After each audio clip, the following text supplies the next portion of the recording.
Kano has a bunch of really good buttons. Stand 1 is an 8-frame punish and a pretty decent anti-air. Back 1 is a 10-frame mid which jails off his down 1 and also works as Kano's universal armor break. Down 1 is 7 frames and Kano's main combo starter.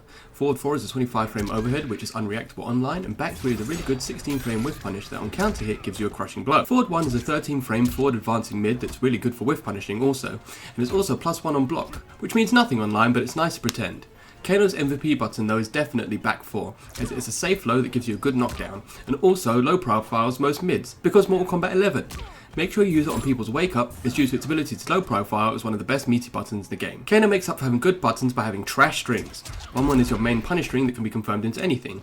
His forward 1 is good in theory as it ends in +2, but unfortunately whiffs on pretty much the entire cast, so make sure you only use it by itself, or use the full string if you're sure you're going to get it as a punish. Standing 2-4 is not actually a bad string as it is a high-low and often catches people sleeping, and is basically the main string you'll use in all 3 of Kano's variations. His face of blow is one of the worst in the game, but has a hilarious into as he just nuts you. Only use it from a punish string, or if you have hit a breakaway with back 1. Kano's 3 variations are all fairly distinct. For the most part, they encourage you to play like an arsehole. Ripper has access to a command throw, a parry, and several amplified strings. The command throw is the main threat in this variation, as it can be ticked from down 1 as well as a standing 2-4, making it a really tricky mix-up online. Also, if it grabs a roll, you get a crushing blow. Dirtbag is the most aptly named variation in the game, and in this one Kano gets Acid, Molotov Cocktail, and Vegemite, which is a buff that allows his ball special to absorb 1 projectile. In this variation, make sure you Acid after every single poke. If it hits, you'll be rewarded with a free forward 1. If it's blocked, it doesn't matter, because no one punishes it anyway.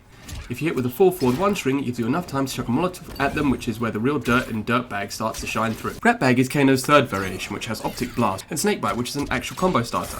Even though this variation is easily his most damaging combo variation, it has no exploitable gimmicks, which is why it's also his worst variation and only people who want to make their life harder use it. So obviously it's the variation I use.